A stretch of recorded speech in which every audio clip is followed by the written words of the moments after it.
Hello, everyone, and welcome again to The Truth About Psychiatry. This is episode 7, and I like to call this episode Psychiatry, Celebrities, and SSRI Stories. And we'll find out what that means in a moment. Um, First, I'd like to review our last video. We talked a lot about Thomas Szasz and Bonnie Burstow. We mentioned several books that I'd like to remind you about, and hopefully we'll be able to talk about some of those books in the future. In this episode on the truth about psychiatry, I will also discuss some of the stories that have been in the news over the years and some of the celebrities who can help us to understand the truth about psychiatry. I also have a couple of my own creative works that I'd like to share, including an essay that I submitted to Mad in America, but it was rejected because it told the truth too plainly. Then I also have a poem that I wrote that I want to share. So then after that, perhaps next time we'll get more into Thomas Szasz's book on schizophrenia, the sacred symbol of psychiatry. And I also like to talk more about a few more anti-psychiatrists that I've discovered.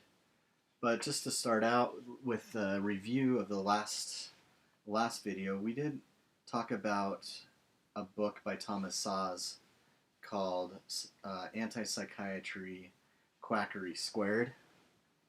And this is the book here. It's actually a very good book. And just wanted to review a little bit of what I've written about it on my blog under the title Anti-Psychiatry Quackery Squared. You can look it up on my blog, psychiatricsurvivors.wordpress.com, and it's in the Truth About Psychiatry compilation of blog posts. Thomas Szasz was a genius. Like most geniuses, his work has been widely misunderstood, casually dismissed, and even vehemently opposed.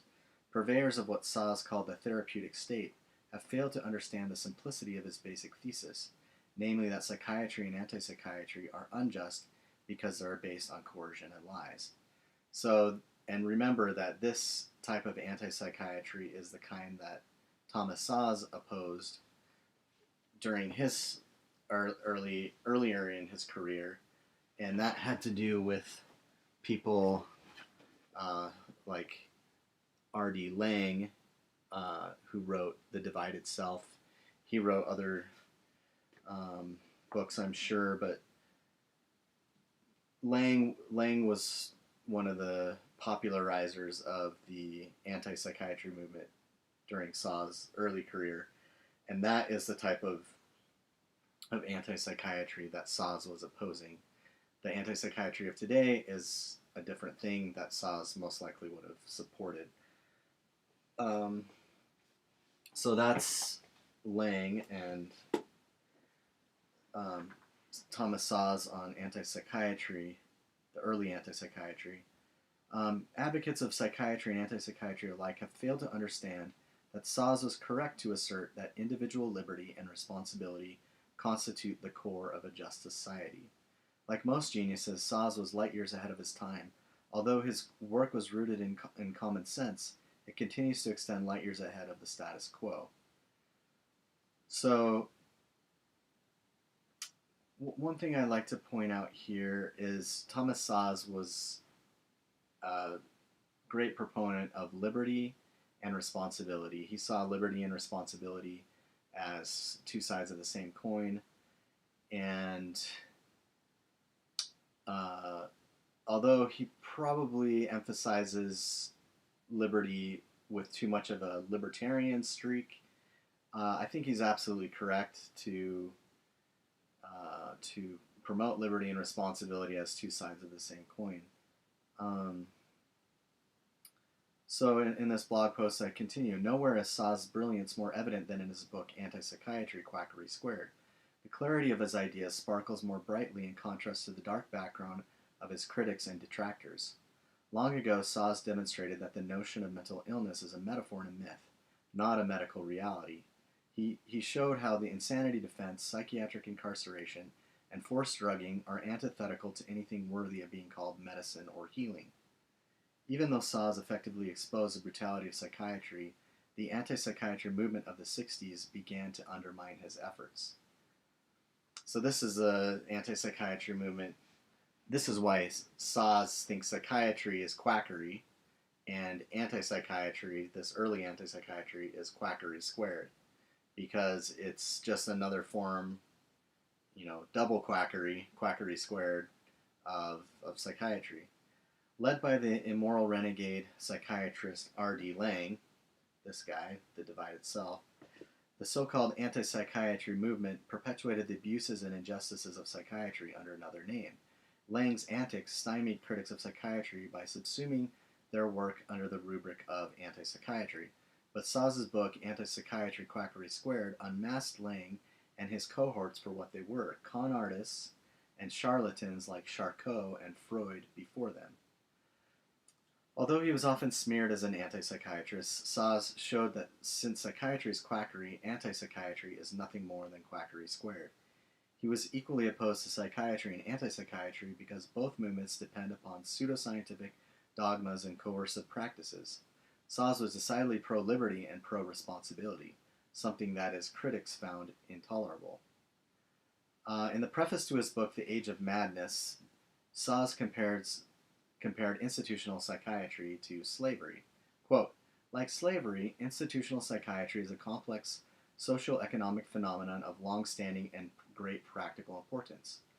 For millennia, slavery flourished. While it did, the greatest minds sincerely believed that slavery was a boon not only for the master, but also for the slave. I would correct that and say some of the greatest minds, but not the greatest minds.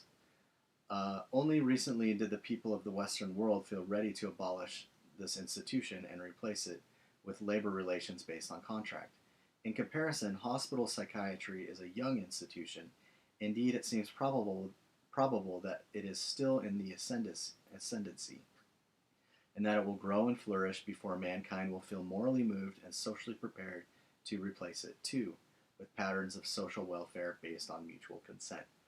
So Saw's clearly is comparing psychiatry to slavery, and he sees at the time of writing this book, which was earlier on in his career, that he thought that psychiatry was still a burgeoning new institution that would take a long time to abolish, just like slavery took a long time to abolish.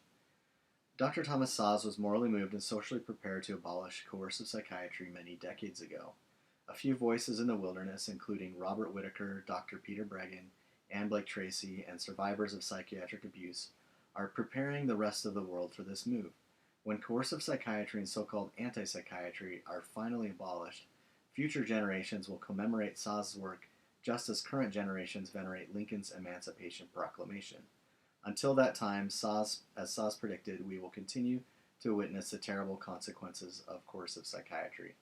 So maybe it's a slight exaggeration to compare Saw's to Lincoln.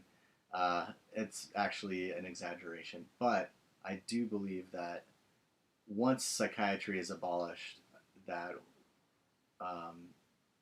many will have Thomas Saw's to thank for that advancement in liberty and advancement of everything that has to do with freedom and responsibility.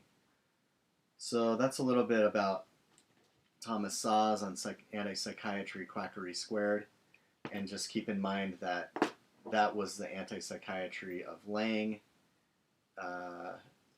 that Thomas Saw's opposed, and that a new anti-psychiatry movement has since emerged that is also leans towards abolition, the abolition of psychiatry. So, so some of the other books that we mentioned last time, I'd just like to show you. So in the last video, I mentioned Thomas Saw's Under Fire, The Psychiatric Abolitionist Faces His Critics. I mentioned this book. Hopefully we'll be able to discuss it later. It's a series of essays of Saw's critics and his responses to his critics. And I mentioned Coercion as Cure, A Critical History of Psychiatry. I mentioned Psychiatric Slavery. This is Saw's explicitly compares psychiatry to chattel slavery, and it's an excellent book. Hopefully we'll have a video to discuss that. Another similar book, Liberation by Oppression, A Comparative Study of Slavery and Psychiatry, another explicit comparison between slavery in the South and psychiatry. I did mention one of my favorite books by Thomas Saw's is Anti-Freud, Karl Kraus's Criticism of Psychoanalysis and Psychiatry. This is a very important book in my estimation because Thomas Saw's derived a lot of his ideas from Karl Kraus, who, as I mentioned in a previous video, understood already from the inception, already from the time of Freud and his contemporaries, that psychiatry was bunk. So Karl Kraus is an important author who was mostly given the silent treatment, but Saw's has revived his work, and I'm trying to revive Saw's work so more people know who he is and also understand him better, because most people don't even know who he is or who he was, and even those who know who he was usually don't really understand what he was writing about or why he made such claims. Another book, The Myth of Psychotherapy, we discussed. So this kind of goes hand in hand with the myth of mental illness. Saw's was also critical. He wasn't just critical of what is commonly called biological psychiatry or the medical model psychiatry. He was also critical of psychotherapy, even though he was a so-called psychotherapist. He shows that that there are problems with even that, which is not to suggest that talking with people or having counseling is necessarily a bad thing. But if you read this book, I think you'll better understand why psychotherapy is. There's really not very much science to it, and it has a lot more to do with, well, let's just say that it's a very creative enterprise. We'll talk about that another time. Another book we discussed is Thomas Saw's On the Therapeutic State, and that's a great book. And as I mentioned, I think that we're seeing more and more how we live under the dominion of the therapeutic state, especially during this Wuhan coronavirus time, this pandemic, that it's showing us more and more what kind of therapeutic state we find ourselves in. So I mentioned all of those books. I also mentioned Foucault, his Madness and Civilization, and how Bonnie Burstow rightly criticizes Foucault, although she also pulls out some interesting themes that are worth discussing.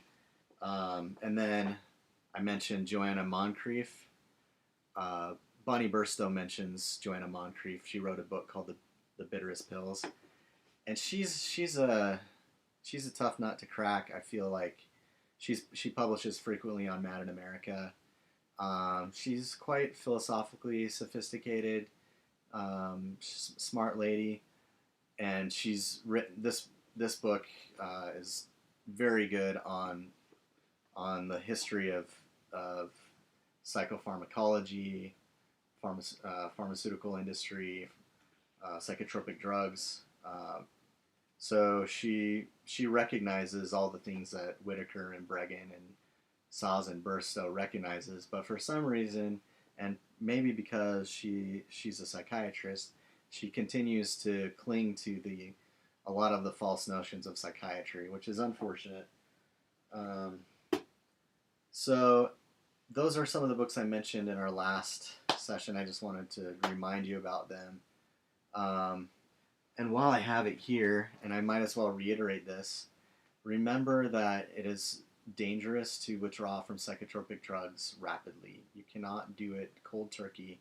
You must do it gradually, tapering very slowly if you decide to go off the drugs. And there are books. Peter Breggin has written an excellent book on how to do that safely.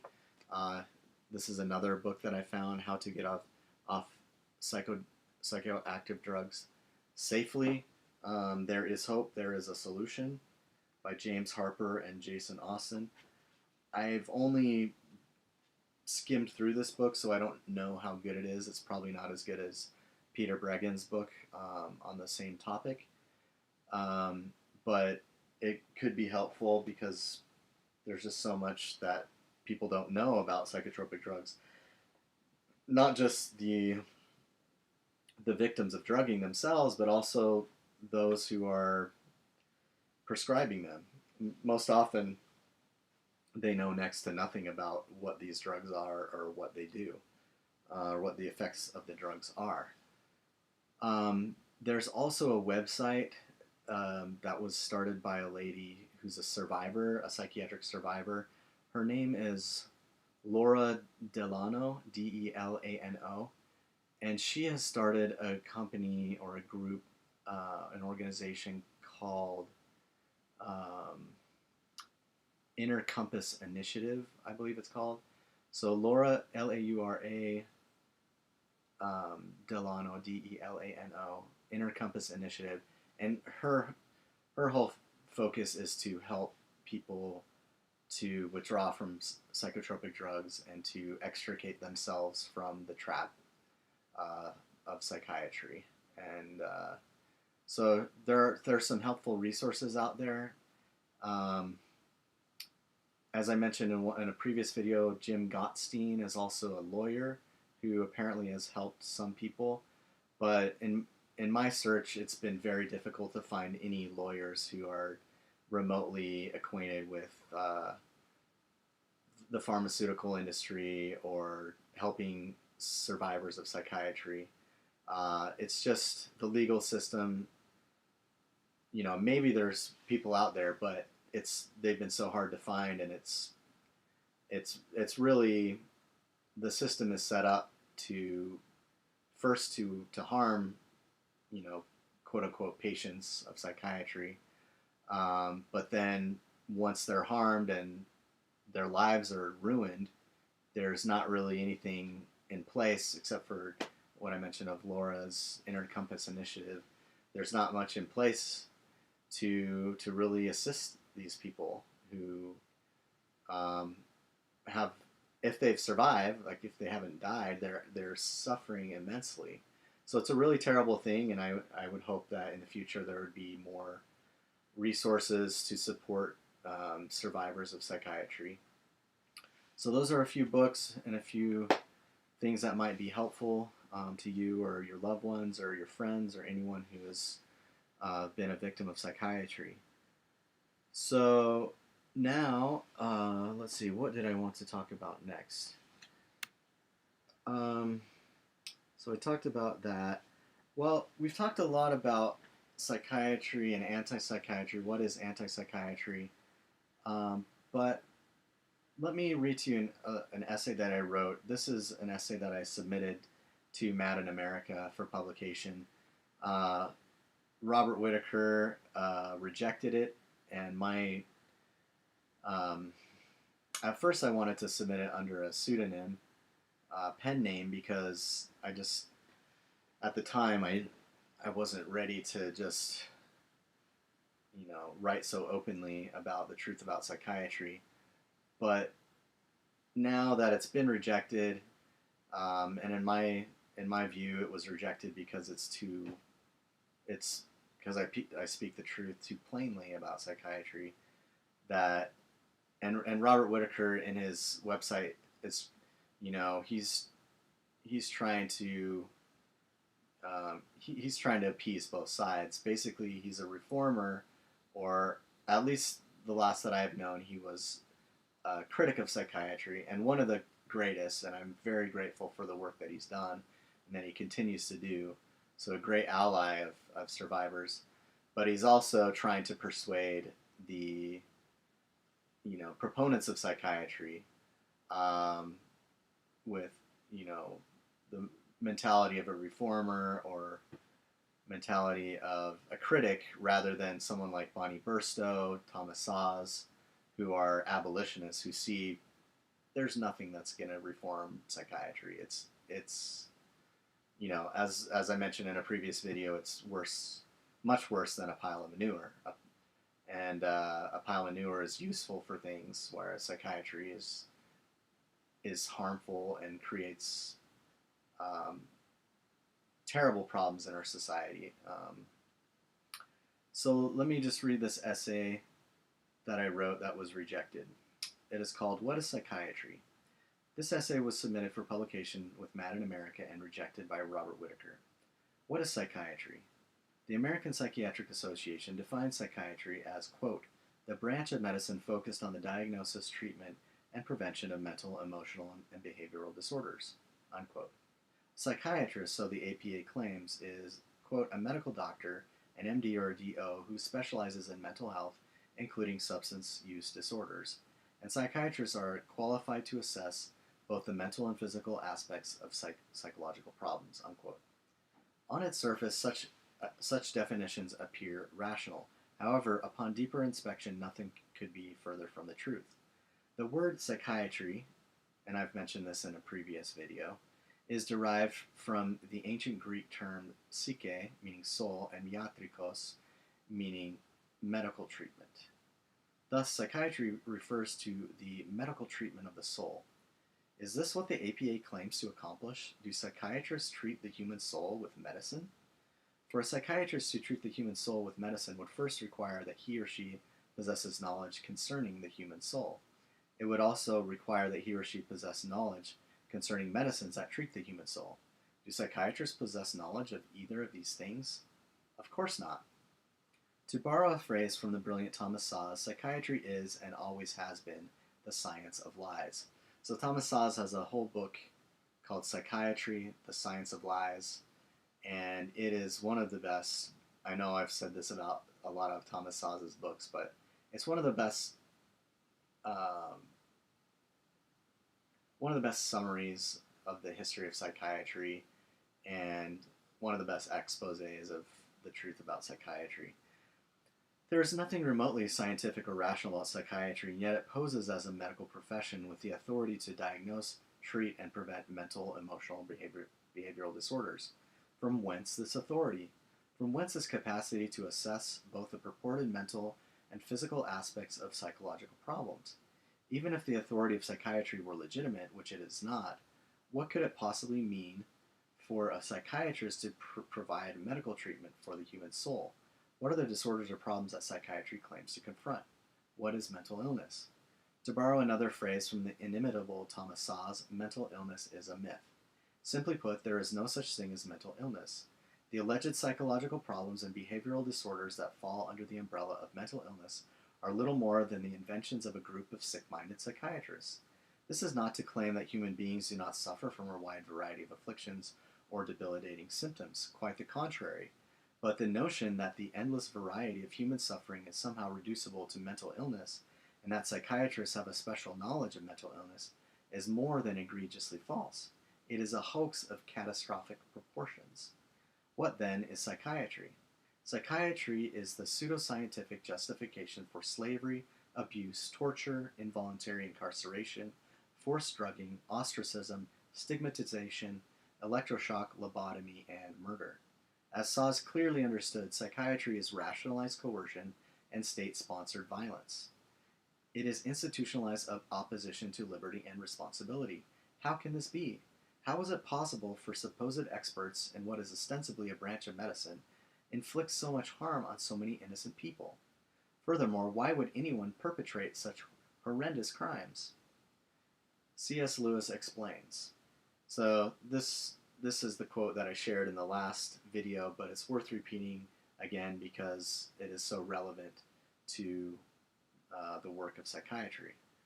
Quote, "Of all tyrannies, a tyranny sincerely exercised for the good of its victims may be the most oppressive. It would be better to live under robber barons than under omnipotent moral busybodies. The robber baron's cruelty may sometimes sleep, his cupidity may at some point be satiated. But those who torment us for our own good will torment us without end, for they do so with the approval of their own conscience. They may be more likely to go to heaven, yet at the same time likelier to make a hell of earth. This very kindness stings with intolerable insult. To be cured against one's will, and cured of states which we may not regard as disease, is to be put on a level of those who have not yet reached the age of reason, or those who never will, to be classified with infants, imbeciles, and domestic animals." Unquote. When pharmaceutical robber barons team up with omnipotent moral busybodies, and when government bureaucracies lend their support, the result is that which the relentless Thomas Szasz aptly named the therapeutic state. Psychiatry is a tyrannical arm of the therapeutic state that subjects citizens to its unholy dominion. In the guise of a medical profession, psychiatry reduces its victims to docile and defenseless vassals of the therapeutic state. If this is what is meant by the medical treatment of the soul, and it is, then vigilant citizens will do everything in their power to throw off the shackles of the therapeutic state by abolishing psychiatry along with its abhorrent collaborators.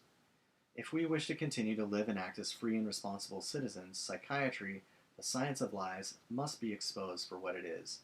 The myth of mental illness must be overturned. The therapeutic state must be conquered.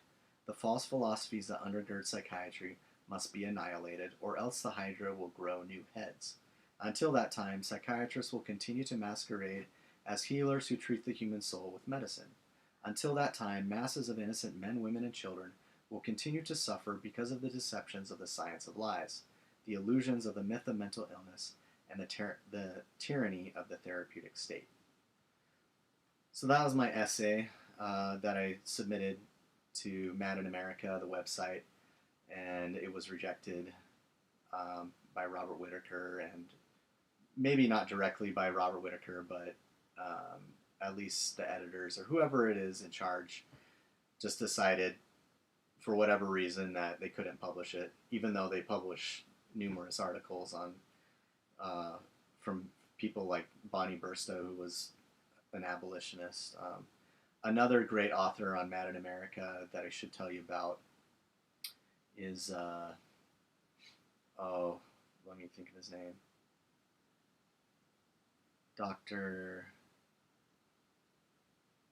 It's another one of these names. There's a book that I forgot about last time.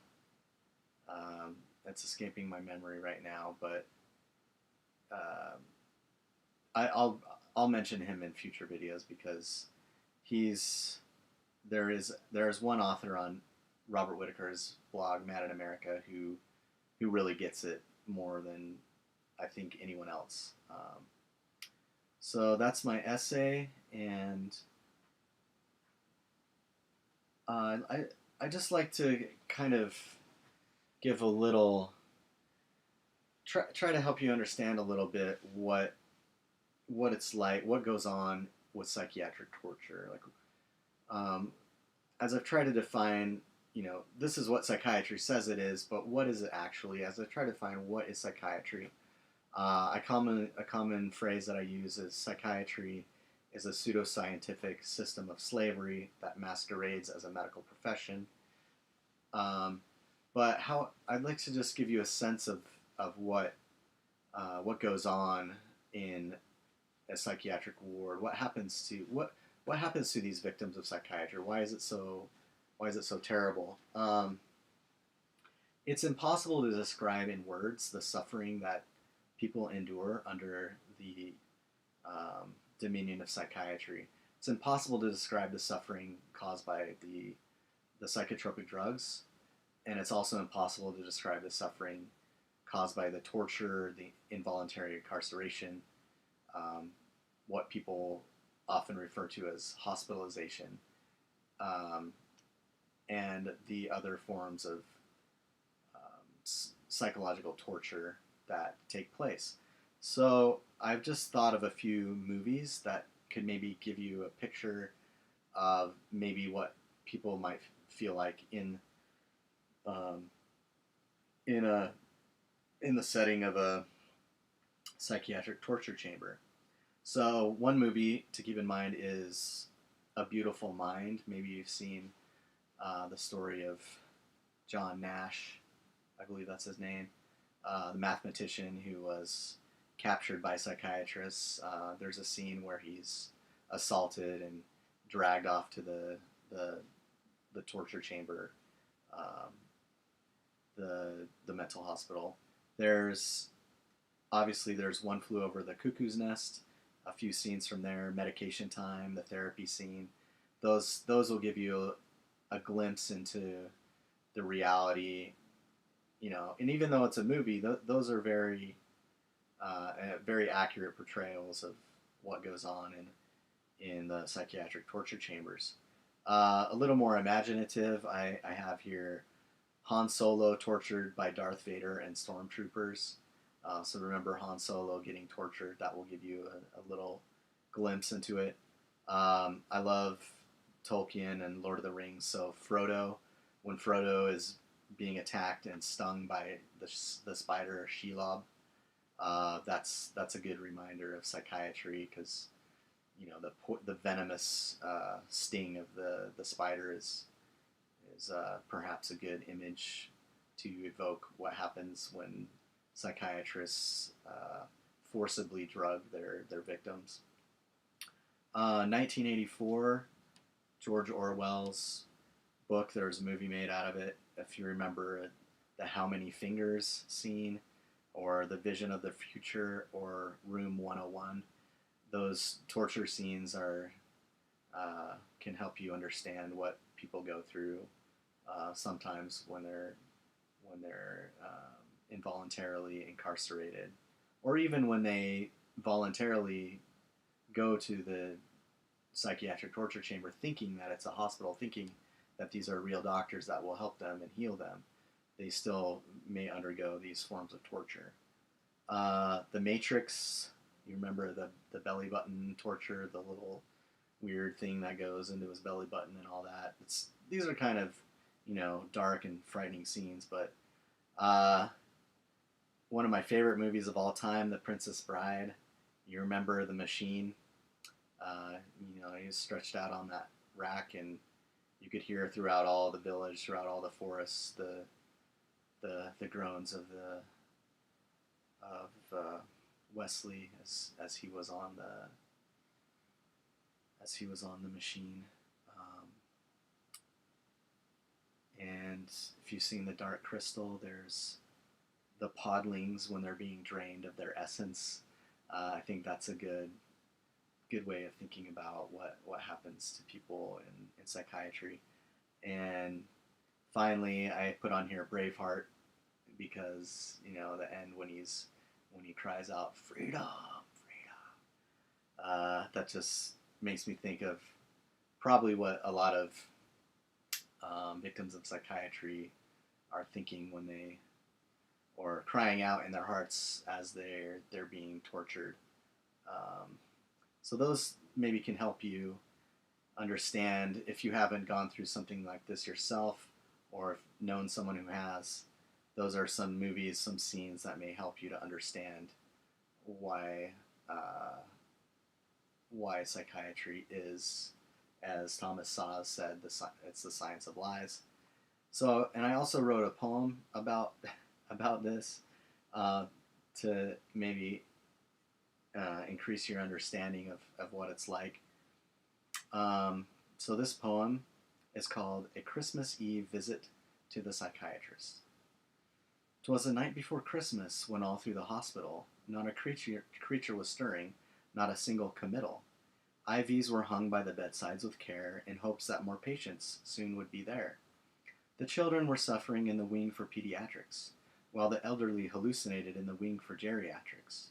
Psych techs in their scrubs, and Bob his straight jacket, had just simmered down from a terrible racket. When out in the hallway there arose such a clatter, I sprang from the toilet to see what was the matter. Away to the ruckus I flew like a torpedo, tore open the door like a move in Aikido. I slipped and I slid on the dirty tile floor. Then I switched on the lights so that I could see more. When what to my sleep-deprived eyes should appear but a hunched-over figure quivering with fear, the nurses drew near and gave him a kick. I knew in a moment they thought he was sick. The psychiatrists rapidly gathered like jackals. They hoisted him onto a gurney with shackles. Schizophrenia, bipolar, he's crazy, he's manic. Even depressed patients started to panic. Lithium, Effexor, Haldol, Zyprexa, Klonopin, Geodone, Depakote, and Celexa. Hold down his torso, it's time for a twinge. Hold down his legs, get out the syringe. Force him down, pin him down, no need to wheedle. Pull down his pants and insert the needle. As a crow with his beak pecking into the ground when there's a worm or an insect under a mound, so into his buttock the liquid was injected. It worked even better than the nurses expected, and then in an instant I heard the man shout, "What are you doing? Please let me out." His eyes filled with tears, his anguish was evident, but the medical crew only grew more malevolent. The man writhed in pain, his torment complete, as the chemicals spread to his head and his feet. He twisted and turned, still flat on his back, and he looked like a victim on a medieval rack. His eyes, how they twitched, his lips, how they trembled. He fell to the ground while the nurses assembled. A psychiatrist wrote on his prescription paper, "Give him some Xanax and don't let him taper." They dragged him away to a dark, dingy room, and he sat there to rot like a corpse in a tomb. What had he done to deserve such a beating? What did the doctors decide in their meeting? The diagnosis is clear. This man's mental illness, a psychiatrist's voice could be heard in the stillness, is code 296 in the DSM-5. That is, of course, if he's still alive. The nurses agreed and the staff was convinced, while the man in his room whimpered and winced. 2 hours went by, then 3, then 4. The psychiatrist thought he should stay for one more. Then on the next day, when we were released, he looked like a man turning into a beast. His eyes were glazed over, his hands how they shuddered. He staggered when walking, when talking he muttered. His words were all jumbled, his speech was chaotic, and soon after that the man went psychotic. So on Christmas morning, when you sit by the tree, opening presents with gladness and glee, remember this man whose life was so vexed. Don't let down your guard, because you could be next. And then I said, have a safe, psychiatry-free Merry Christmas. So that's just a little creative portrayal of what goes on and what psychiatry does to innocent human beings. The next portion of this video I'd like to talk about, so the title I said was Psychiatry, Celebrities and SSRI Stories. So sometimes celebrities can help us understand a little bit about psychiatry, because there have actually been so many of them who have been harmed or even killed by psychiatry. So there's a few that I'd like to focus on specifically. Marilyn Monroe, Carrie Fisher, Robin Williams. And then there's a website that I like to recommend that has a collection of over 6,000 stories of what it's called SSRI stories. So if you go to ssristories.org, you can see this compilation of antidepressant nightmares. And there's even a section on celebrities. So this list of celebrities whose lives have been in one way or another ruined or damaged by psychiatry includes people like Sinead O'Connor, Prince, Mariah Carey, Tom Petty, Dolores O'Riordan of the Cranberries, Frank Sinatra, Kanye West, Justin Bieber, Junior Seau, Heath Ledger, Adam Ant, Lindsay Lohan, Britney Spears, Phil Hartman. And also I have some things I like to share from Tom Cruise, because he has some interesting ideas about psychiatry as well. But let me start with Marilyn Monroe. So I was very interested to learn about that. I had never known that Marilyn Monroe was actually a victim of psychiatry. So I wrote a little blog post about this. The title is "The Monsters That Marred Marilyn Monroe," and um, there's some record of her tragic death and her commitment to a psychiatric ward. And these are her own words that she wrote about the experience. Quote, "There was no empathy at the hospital Payne Whitney. It had a very bad effect. They asked me after putting me in a cell, I meant cement blocks and all, for very disturbed, depressed patients, except I felt I was in some kind of a prison for a crime I hadn't committed. The inhumanity there I found archaic. They asked me why I wasn't happy there. Everything was under lock and key. Things like electric lights, dresser drawers, bathrooms, closets, bars concealed on windows. The doors have windows so patients can be visible all the time. Also, the violence and markings still remain on the walls from former patients." I answered, "Well, I'd have to be nuts if I like it in here. Then they're screaming women in their cells. I mean, they screamed out when life was unbearable, I guess. At times like this, I felt an available psychiatrist should have talked to them." So, and I have a few pictures here of Marilyn Monroe being forcibly incarcerated, manhandled by uh, psychiatrists and psychiatric workers, and I have a picture of her exiting the psychiatric facility, just looking all haggard and just disheveled. Um, then the next day, Marilyn was examined by her psychiatrist, and she wrote, quote, "The nurse came in after the doctor, a psychiatrist, had given me a physical examination, including examining the breast for lumps. I took exception to this, but not violently, only explaining that the medical doctor who had put me there, a stupid man named Dr. Lipkin, had already done a complete physical less than 30 days before." So then, after 4 horrific days of force, and then this is me writing, after 4 horrific days of forced baths and coercive treatments, Joe DiMaggio finally rescued her from the psychiatric prison. Marilyn Monroe died of a drug overdose not long after her last therapy session with her psychiatrist, Ralph Greenson. Then I wrote, "Sometimes it takes a celebrity to point out the obvious. Sadly, sometimes those celebrities die as a result of psychiatric abuse." So this is, a revelation to me. I never knew that that's what was the cause of Marilyn Monroe's early demise. Another, if you're Star Wars fans, I've already mentioned Han Solo, and do you remember Carrie Fisher? She was also a victim of psychiatry. I have a blog post about this. Carrie Fisher, victim of psychiatry. You can find it on my blog. I have some other people listed here. Brooke Shields, Robin Williams, other victims of psychiatry. Robin Williams, Whitney Houston. Oh, Whitney Houston. I love Whitney Houston. I just love watching her videos, her singing. She's just amazing. And when I learn about what psychiatry is doing to these amazing people, I don't like it at all, to put it mildly. Michael Jackson, Prince, Heath Ledger, so forth and so on. Carrie Fisher, the beloved Princess Leia of Star Wars fame, was diagnosed with bipolar disorder at age 29. This led her on the roller coaster of psychotropic drugging and psychiatric incarceration that would eventually cause her premature death at age 60. Like many celebrities, she was duped into becoming an advocate for the psychopharmaceutical industrial complex that caused her demise. Like many who are deceived by psychiatry and big pharma, she embraced the myth of mental illness and the chemical imbalance hoax. Like many good people, she wholeheartedly believed that she was mentally ill and that psychiatry could help her. Little did she know that psychiatry is actually the science of lies. It may sound outrageous to claim that mental illness is a myth, that chemical imbalances are a hoax, and that psychiatry is the science of lies. Nevertheless, it is true. Anyone who understands the real history of psychiatry will readily grasp the truth of these concepts. Dear Carrie Fisher, may God rest your soul.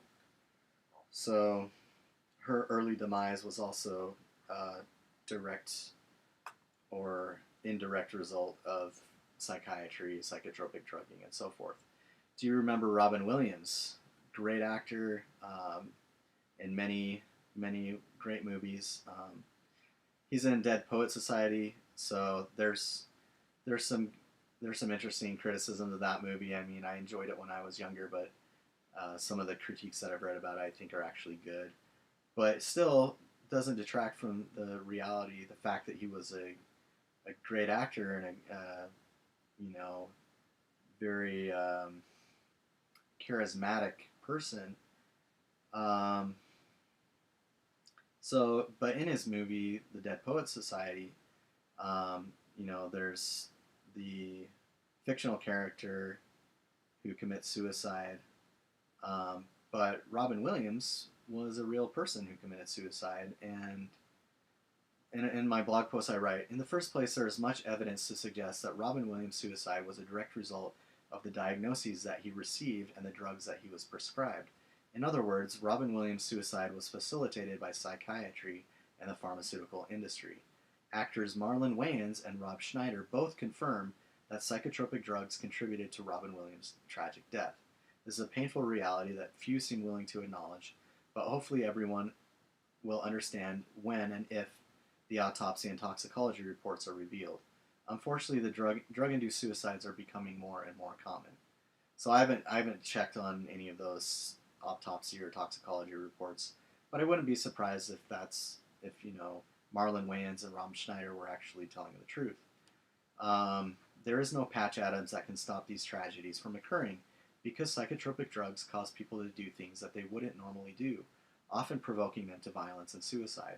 The drugs that are supposed to produce relief from symptoms and miraculous awakenings are in reality the very substances that cause painful symptoms and in some cases, such as that of Robin Williams, cause death.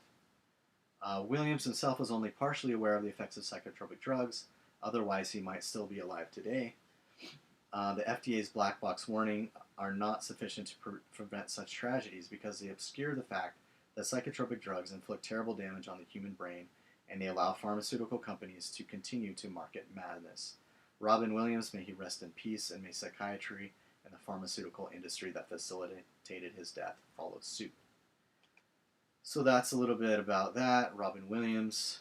There are many other celebrities, and as I mentioned on SSRIstories.org, you can find a whole list of celebrities who have struggled with or been tortured by or even have died because of psychiatry.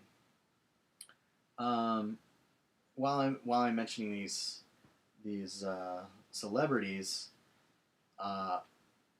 while he's not actually a celebrity, I thought it'd be a good time to remind you of the story of Andreas Lubitz, the Lufthansa Germanwings Flight 99525.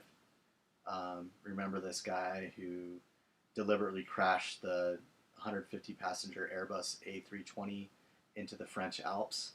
So when I first saw that story on the news, I immediately thought, oh, this has got to be another psychotropic drug story. So, and lo and behold, it was. So I write in my blog post, The Crash, whatever problems Lubitz was dealing with personally, symptoms of depression, anxiety, vision problems, broken relationships, job stress, etc., they were nothing compared to the brain havoc caused by psychiatry and psychotropic drugging.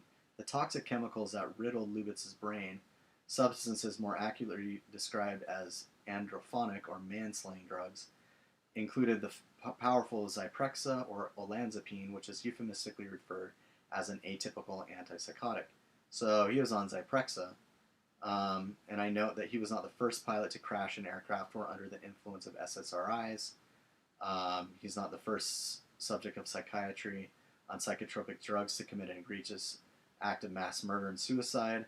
Thousands of similar tragedies have already been recorded, and there will be many more unless psychiatry and pharmaceutical companies are held accountable for these crimes.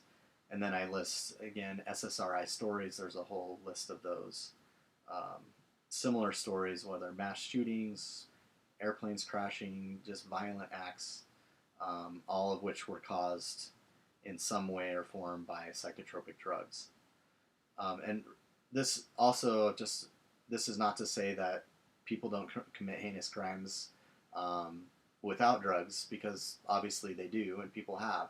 It's just to point out that one of the reasons behind this huge increase in mass shootings and other horrible crimes like this is the direct connection to psychiatry. Obviously, not all of them, but a high percentage of them. You'll notice whenever the next story comes out about a mass shooting, just look it up and try to find out what was psychiatry involved, what psychotropic drugs was he taking, did he or she just withdraw from the drugs? All those things are factors, as Peter Breggin has shown in Medication Madness, that these drugs can cause good, normal people to commit heinous crimes.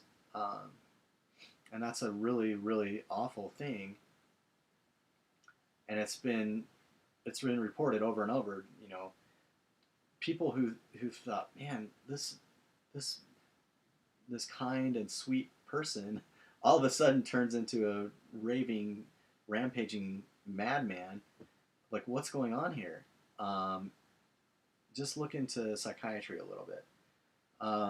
So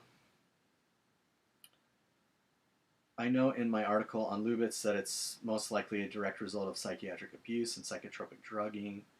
The drugs that really cause it. Ironically, the mainstream media, so-called medical experts, and the ignorant masses will probably continue to view this tragedy as a result of a mysterious mental illness that should have required more treatment and care. So that's what's so tricky about psychiatry, is whenever one of these stories comes out, when one of these terrible acts of violence, these crimes, that a lot of people start to claim, oh, we need more mental health care, we need better treatment. If these people would have had treatment sooner, this never would have happened.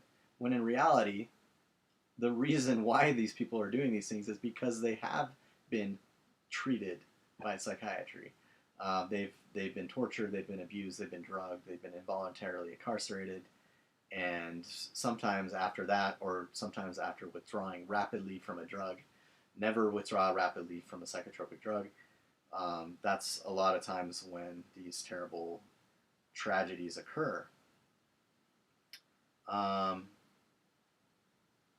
And I predict that more of these tragedies will occur as psychiatry continues to grow, and as the mental health mongers continue to expand their domain.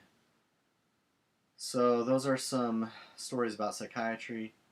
I wrote a blog post about Tom Cruise. So here's another celebrity to help us understand psychiatry. Tom Cruise wasn't a victim of psychiatry, but his former wife, I guess it was Brooke Shields, did have encounters with psychiatry.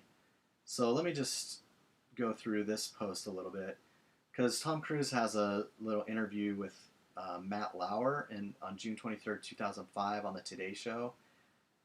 He discusses the film War of the Worlds, his relationship with Katie Holmes, and Scientology. He talks about psychiatry and defends Brooke Shields. And Cruise takes Lauer to task for his ignorance concerning the history of psychiatry, and he chides him for his irresponsibility. Cruise says, quote, "I know that psychiatry is a pseudoscience." So, you know, and I like some Tom Cruise movies, you know, Mission Impossible and so forth. And obviously his affiliation with, what do you call that? His affiliation with Scientology is unfortunate. But he actually is really smart about psychiatry. He understands it.